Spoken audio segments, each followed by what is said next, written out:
မင်္ဂလာပါရှင်ဒီနေ့တော့မင်းတို့နှစ်ယောက်ရဲ့ဆက်ဆံရေးနဲ့ပတ်သက်ပြီးတော့တစ်ဖက်သူဘက်ကဘာဆက်လုပ်လာဖို့ရှိလဲဘယ်လို action တွေယူလာဖို့ရှိတယ်ဆိုတာကိုကြည့်ပေးမယ်ပေါ့နော်လုံးဝကိုအဆင်ပြေနေပြီးတော့အပေးယူမျှနေရဆိုတဲ့သူတွေအတွက်ကတော့ဒီ reading ကလိုအပ်ချင်မှလိုအပ်လိမ့်မယ်ပေါ့နော် saturation ထဲမှာပိတ်မိနေတာ toxic ဖြစ်တဲ့ relation ထဲမှာပိတ်မိနေတာကိုရိုင်းက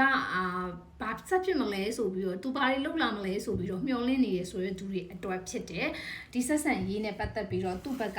ဘာတွေ action ယူလာမလဲပေါ့နော် seven of cup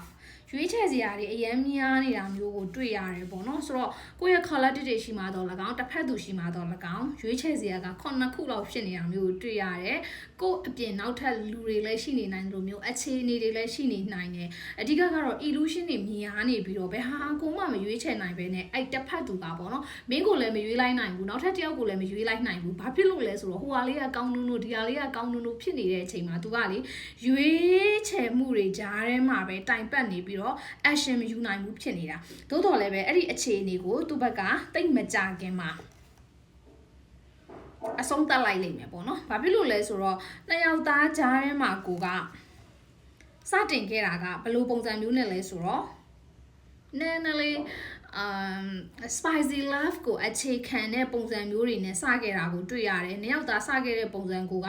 ဆုံးဖြတ်ချက်တွေမြဲမြဲဆန်ဆန်ချခဲ့တယ်အဆင့်တွေကြော်ခဲ့တယ်တယောက်ကြောင့်တယောက်မသိသေးပဲနဲ့ရင်းနှီးသွားတယ်ဆိုတဲ့အခြေအနေမျိုးတွေအတူတူခရီးတွေထွက်ရင်းနဲ့တော်၎င်းadventure ဖြစ်ရတဲ့အခြေအနေလေးတွေကိုအတူတူဖန်တီးရင်းနဲ့တော့၎င်းဒီဆက်ဆံရေးကဟိုမြောက်ဒီမြောက်ဖြစ်ခဲ့တာမျိုးဆိုရင်တစ်ဖက်သူဘက်ကအဲ့ဒီအခြေအနေခုကိုအဆုံးသတ်လိုက်လိမ့်မယ်ဆိုတာမျိုးတွေ့ရတာပေါ့နော်ဆိုတော့ဒီမှာအခြေအနေနှစ်ခုကိုတွေ့ရတယ်ကိုယ့်ရဲ့ collective တွေနဲ့တစ်ဖက်သူနဲ့ကငယ်ပေါင်းကြီးပေါ်ဆိုရင်တော့ကောင်းမွန်တဲ့အခြေအနေတစ်ခုကိုပြန်ရောက်လိမ့်မယ်ပြောချင်တာကမင်းတို့ကတွဲနေတာကြာပြီသူနဲ့ကိုနဲ့ကလုံးဝ seriously တရားဝင်တွဲပြီးတော့မှအခြေအနေအကြောင်းကြောင့်ပြဿနာတွေတက်ထားပြီးတော့ခဏလေးလမ်းခွဲထားတဲ့အခြေအနေမျိုးဆိုရင်တော့စစ်စောခပ်ပဲရအရင်တုန်းကရွှေထီးဆောင်ခဲ့ရတဲ့အခြေအနေကိုပြန်ရောက်လိမ့်မယ်အဲ့ဒီလိုမဟုတ်ဘဲနဲ့အခုဒီ reading ကိုလာကြည့်တဲ့ကိုယ့်ရဲ့ collective တွေက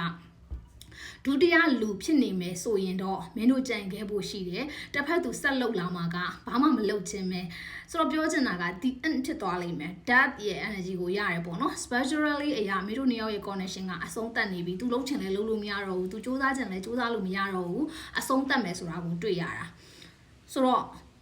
ကိုယ့်ရဲ့ collective တွေကဒုတိယလူဆိုရင်ဒီဆက်ဆံရေးနဲ့ပတ်သက်ပြီးတော့တစ်ဖက်သူကအဆုံးသတ်ဖို့ကိုရွေးချယ်လိမ့်မယ်အဲဒီလိုမဟုတ်ပဲမင်းတို့ကတရားဝင်တွဲနေပြီးတော့စကားများရန်ဖြစ်ထားတဲ့သူတွေဆိုရင်တော့ပြန်ကောင်းတဲ့အခြေအနေတစ်ခုကိုရောက်လာအောင်သူ့ဘက်ကစူးစမ်းလိမ့်မယ်လို့တွေ့ရပါတယ်ရှင်